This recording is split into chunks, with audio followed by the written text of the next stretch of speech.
Oh, Villeneuve, he's gone. He's actually kept it on the track. Jos Verstappen, he's going to get past Jenson Button. And honestly, right now, my money is on Jos Verstappen because he is gunning for it right now.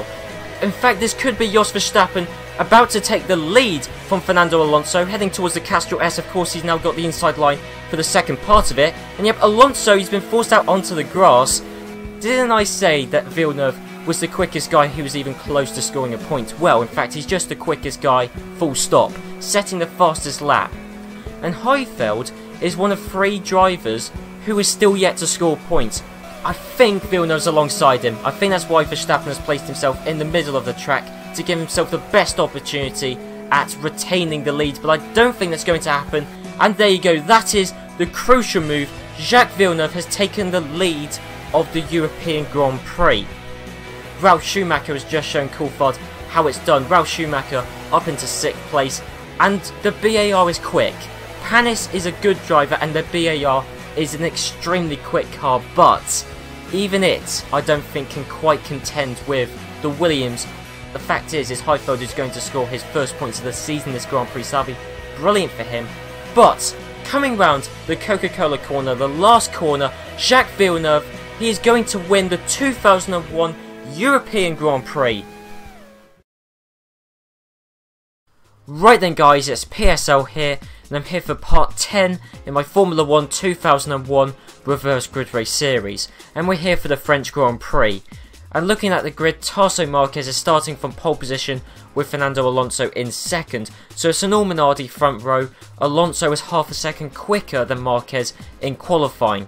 And then if you go further down, you got Benoldi, Alesi, Jos Verstappen, so you got both arrows there not too far off of the front. Same for both Benetton's in 6th and 7th, so we could very easily see something from Benetton again. I mean, Jenson Button hasn't got 2 race wins for no reason, and in fact I think Benetton might even have 2 1-2 finishes, because I think every time Button's won, Fisichella's come 2nd. I believe so anyway. Either way, we've had at least one Benetton 1-2 finish. They got Mazzacane, Bertie, Raikkonen in 10th, so we could see something from Kimi Raikkonen. Villeneuve is in 13th, the driver who won the previous Grand Prix. But that's pretty much it. I'll let Murray take you through the rest of the grid for the in-depth qualifying results. We're at Magny Cours for this year's French Grand Prix.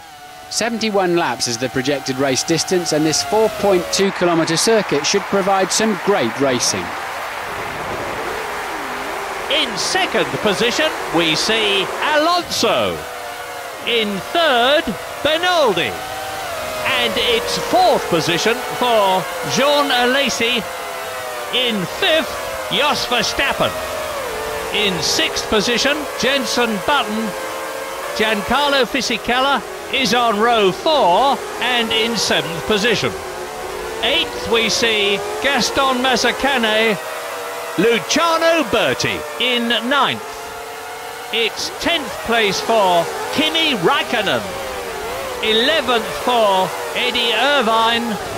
12th spot goes to Panis. Jacques Villeneuve is on row 7. Nick Heidfeld is in 14th. In 15th spot we have Rubens Barrichello. Heinz Harald Frentzen is in 16th spot.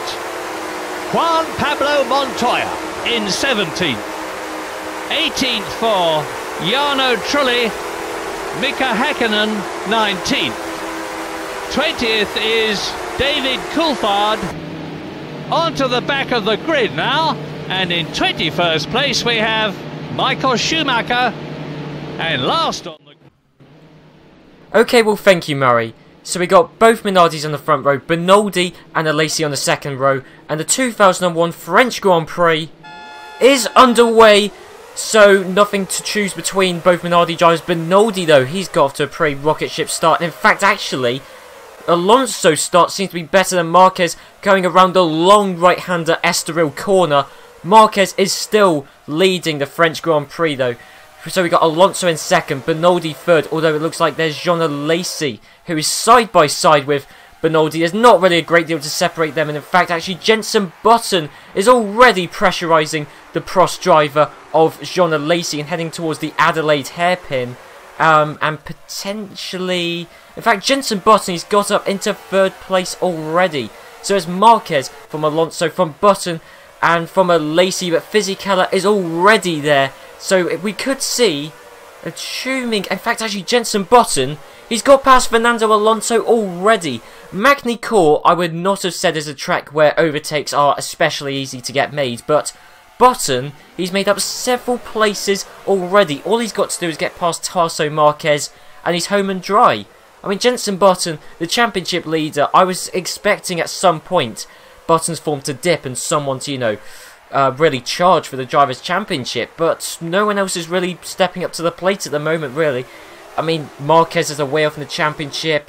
In fact, actually, though, having said that, we're coming up toward to end the first lap, and Fernando Alonso has retaken 2nd place. That is temporary, though, because he is already back down into 3rd. Benoldi struggling to keep up with the top 3. Luciano Berti is in 5th. Luciano Berti, I'd hate to say it, has probably been the worst driver this series so far, apart from maybe Jarno Trulli. But Berti, all credit to him, he has scored 1 point so far this series, and he's in the Jaguar and he's in 5th place, so he's on for scoring an extra 2 points at the moment. And with the car he's got, you would fully expect him to be able to do that. Nothing... Alonso's back into 2nd, but I think that 2nd place could be toing and throwing, although potentially 3rd could as well if Benoldi gets involved.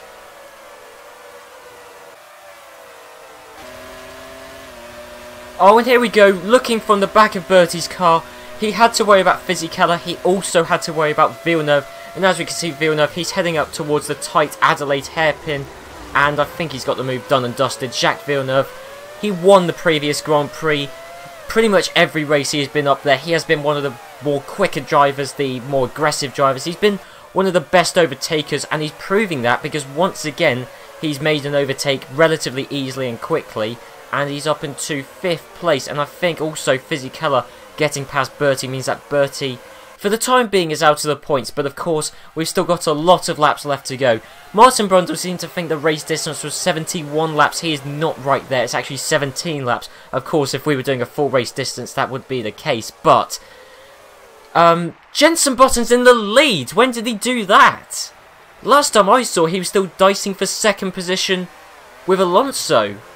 And apparently at some point, Alonso and Marquez both lost Button. So Jenson Button is currently leading the French Grand Prix for Benetton. Marquez is in 2nd. Alonso potentially is about to lose 3rd place to Enrique Benoldi. Jacques Villeneuve is also there. So I think we are going to see another repeated race winner in the form of Jenson Button. Because we've had 9 Grand Prix so far with 8 different race winners. And, I mean, the 2 people who are really up there and are gunning for it right now are Jacques Villeneuve, who just then, amazingly, made a double overtake heading into Adelaide.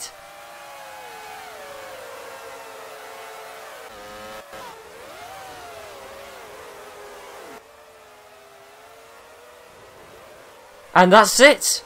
That really is it. I was expecting Marquez to put up a bit more resistance, but there you go. Jacques Villeneuve, with relative ease, got past Marquez.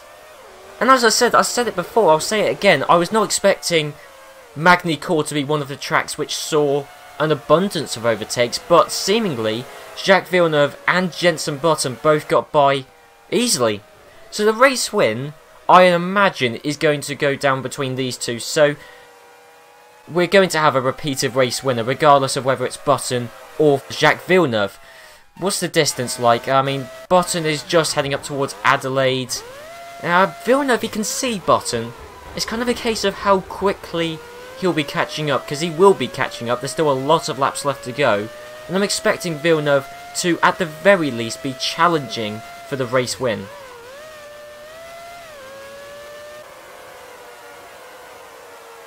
Oh, and there we have it. Fernando Alonso has now been punted out of the points because Luciano Berti has taken the final points place. Jean Alesi has also re-emerged in a fight for a points position. He's in 5th place. Marquez holding up a train along with Benoldi, Alesi, Berti, Alonso, Montoya, Fisichella, Panis. The names are endless because it is just one continuous stream. Barrichello was in 12th. I think he's now down to 14th place. Michael Schumacher isn't too far behind, neither are both Benettons. Ralf Schumacher, and right at the back is a Jordan. I suspect it's Jarno Trulli, and yes it is. Jarno Trulli, one of only 2 drivers not to score a point so far this series, and I have to say right now, he really isn't doing very well.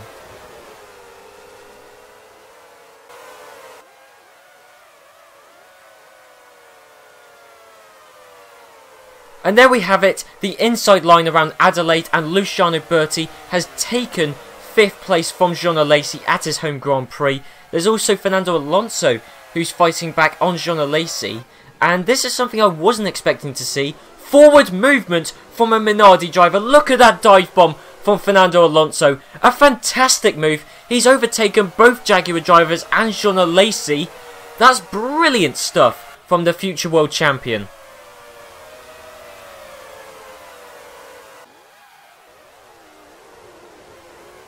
Oh!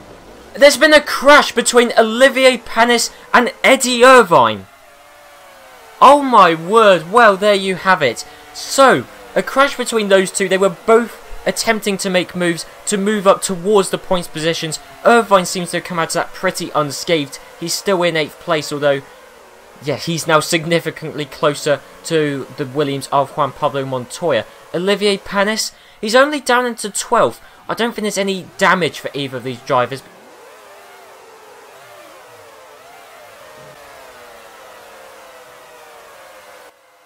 Right, now this is going to be overtake central. Fisichella could potentially pass Bernaldi for 4th, but then we've also got Michael Schumacher. Oh, and Schumacher can't really be making a move on Alonso because Alonso's too busy making a move on Bernaldi. So there we have it, Bernaldi.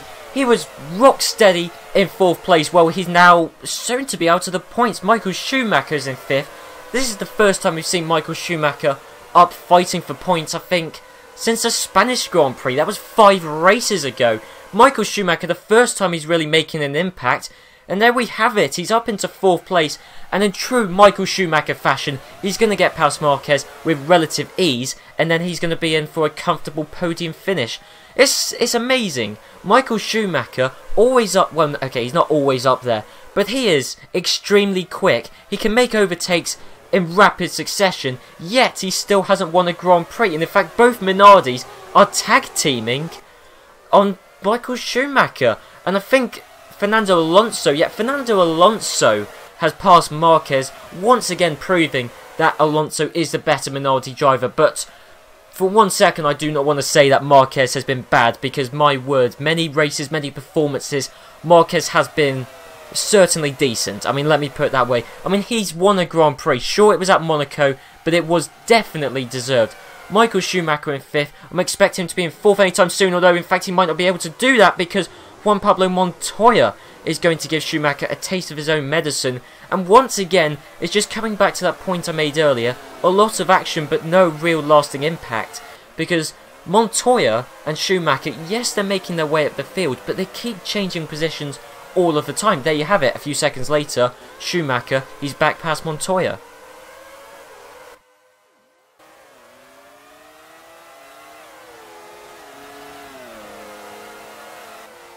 And there we have it. Juan Pablo Montoya, he has got past Tarso Marquez. And yep, the floodgates have opened. Marquez, he was holding steady in 3rd place for quite some time. Alonso got by not too long ago. Juan Pablo Montoya has just overtaken him. And Michael Schumacher is going to half the amount of points Marquez stands to gain from this Grand Prix, as he is now down to 6th. So here we have it.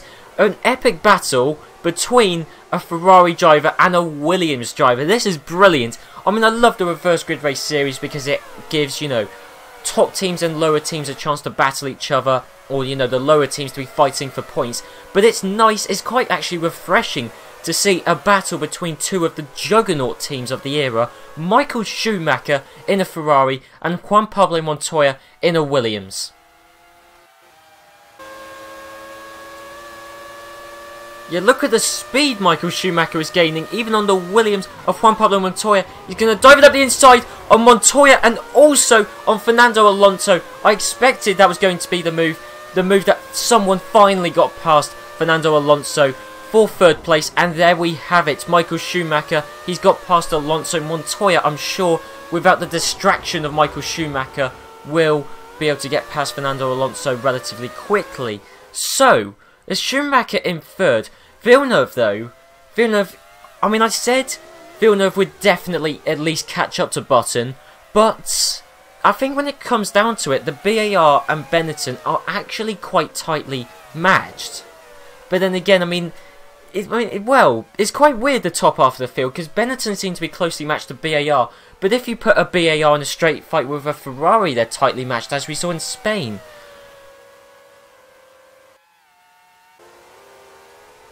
Oh, and Eddie Irvine, he has got past Tarso Marquez for the final points place, and Marquez, once again, holding firm there. I mean, Marquez has got to be one of the best defensive drivers. Fisichella, he has been a bit unlucky. I mean, you could argue that maybe he wasn't the best at overtaking, because there is quite a degree of opportunism with the overtaking moves that some drivers have made, and Fisichella has been a bit unlucky, but I would have expected him to be right up there with Button. And I think what this does prove is that because Fisichella started alongside Jenson Button, Fisichella's not even going to score a point unless something amazing happens, and Button is probably going to win the Grand Prix because yet again he's holding off Villeneuve. And it's not even like Villeneuve's right on his gearbox. Like Villeneuve's, there's a good second and a half, maybe 2 second gap on occasion between Button and Villeneuve. Michael Schumacher, just in case anybody was wondering, was a way off. He's just come off the exit of Estoril, so he's a good, I don't know, 15 seconds behind Villeneuve and Button, so there's no way he's going to be challenging for the race win, unless Martin Brundle is correct and there's 71 laps, but I think that's wishful thinking from him.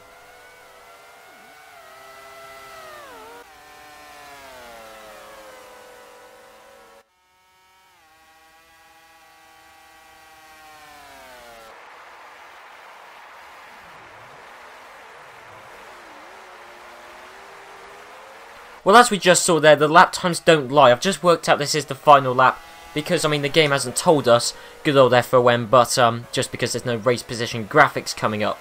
But I think, I mean, as we saw there, because you would assume Villeneuve is a much quicker driver on 1 lap pace, but the best lap times were quite similar. I mean, Michael Schumacher, sure, he's doing 1:18s, but he's miles behind. Sure, if there were 71 laps, he would probably win. We're not doubting Schumacher's the quickest guy in the field. But when it comes down to it, Button is quite similarly matched to Jacques Villeneuve, and Villeneuve just couldn't make a move. And it's amazing the amount of overtaking moves we've seen this Grand Prix, including from him. I'd have expected him to have got past Button and at least challenge for it, but he hasn't. Because when it comes down to it, Jenson Button has beaten Jacques Villeneuve, and Jenson Button is going to win the 2001 French Grand Prix, his 3rd race win of the 2001 season. So there you go, Button in 1st, Villeneuve 2nd. Michael Schumacher, again when it comes down to it, he was quicker than the Williams of Juan Pablo Montoya. I think he's actually going to finish a few seconds ahead come the end. Yes, he will. Fernando Alonso, brilliant drive come the end. He'll finish in 5th. I mean, he was so much quicker than his teammate come the end. Some of the other backmarker drivers like Benoldi and that. Alonso, fantastic drive considering the car he's got. And Eddie Irvine was the lucky boy to finish 6th. And I would say lucky because, I mean, Bertie was up there challenging for it. Coulthard's in 7th come the end, so Benoldi was in there for a while. It literally was just a case of, you may as well have picked a name out of the hat as to who was going to finish 6th. And because most drivers were in contention for it, and Eddie Irvine got it. Not to say it's undeserved, not to say he didn't have to fight for it, but there was certainly an element of luck, that's for sure. And then Coulthard, and there's the results. So there you have it. The 3rd race win of the season for Jenson Button. I'm not going to say I'm overly surprised really, because Jenson Button, he's the championship leader. He qualified, I think, 6th or 7th, so he wasn't too far away. All he had to do was get past the Arrows, Prost and both Minardis. It really was quite simple for him. All he had to do was contend with his teammate, and on several occasions we have seen that Button is quicker than Fisichella. Villeneuve did an amazing job in the opening few laps. Not to say I'm surprised, and I'm not surprised that he caught up to Jenson Button relatively quickly. What I am surprised about though is how he never really at any point looked like he was actually going to pass Jenson Button. He had the speed, he had the overtaking ability, that's undoubted, but just for some reason he never made a move, at least that I saw, on Jenson Button. Button was able to keep a reasonable gap at all times. Villeneuve never decided to dive bomb it or anything, maybe because second place is too much. It's too great of a position to lose, and Villeneuve, he's already got a race win, you know. He's actually, I mean, Villeneuve, to be fair to him, he is actually contending for the championship. He's second in the Drivers' Championship, so there's not really any point making a stupid dive bomb move which could potentially take him out of the race. Although, if you're thinking from a championship perspective, if he took out Jenson Button as well, that would actually be quite positive for him, sort of like a Senna-Prost taking each other out deliberately type thing, but I don't think Villeneuve would do that really. A man who undoubtedly would is Michael Schumacher, and he finished in third place. A brilliant result for him come the end to beat Juan Pablo Montoya and take third place. Michael Schumacher, we haven't really seen a great deal from him in recent Grand Prix, but he's back up to the form of where he has been earlier on in the season. Montoya had a good finish, so did Eddie Irvine, so did Fernando Alonso. So on to the Drivers' Championship. And really, there's nothing I can say because we just saw it in the race. Jenson Button is still leading the Drivers' Championship, having won today's Grand Prix. He's now on 52 points. Villeneuve, he's second in the championship, having finished second this Grand Prix. He's on 31 points. Michael Schumacher, he finished third this Grand Prix, and he's third in the Drivers' Championship. He's now on 25 points. Montoya was joint fourth. He was on 18 points, along with his teammate Ralf Schumacher and Giancarlo Fisichella. He's now distinctly in fourth on 21 points. Then it gets slightly different. Alonso isn't actually fifth in the Drivers' Championship. Not too far away though. Well, he was ninth heading into this race, and I believe now he's in seventh, for he's certainly on the same points total as Jean Alesi. And finally, the only other change in the Drivers' Championship is with Eddie Irvine. Thanks to the solitary point he scored this Grand Prix, he's overtaken Gaston Mazzacane in the Drivers' Championship to join fellow British driver David Coulthard on 5 points. And on to the Constructors' Championship, and really, what do you need me to say? Benetton, they're still leading the Constructors' Championship, obviously, because Jenson Button won this Grand Prix. Benetton, they're now on 70 points. I really am starting to think that Benetton are not going to be beaten this series. We've done 10 Grand Prix, sure it's a 17 race season, but there is going to have to be a team that steps up to the plate to beat Benetton now, and I really don't think any team is capable of it, apart from BAR. Williams there in third, Ferrari there in fourth, Minardi are in fifth. All of the top 5 teams scored points and they all stayed in exactly the same championship position. Literally the only change in the Constructors' Championship lies once again with Eddie Irvine driving for Jaguar, because Irvine, yes, he may only have scored 1 point, but at the lower end of the championship that is significant, because Jaguar, they won the same points total as McLaren. They were behind due to championship position, but now Jaguar, they've got 6 points, which means staggeringly McLaren Mercedes are 9th in the Constructors' standings. But anyway guys, I hope you enjoyed this episode. If you did, be sure to leave a like, comment down below, and next time we're heading up across the English Channel to Great Britain, specifically to the Silverstone circuit for the British Grand Prix. It's my home race, it's the championship leader Jenson Button's home race, and I'm sure it's going to produce a very exciting 11th race in this 2001 season. So I'll see you then.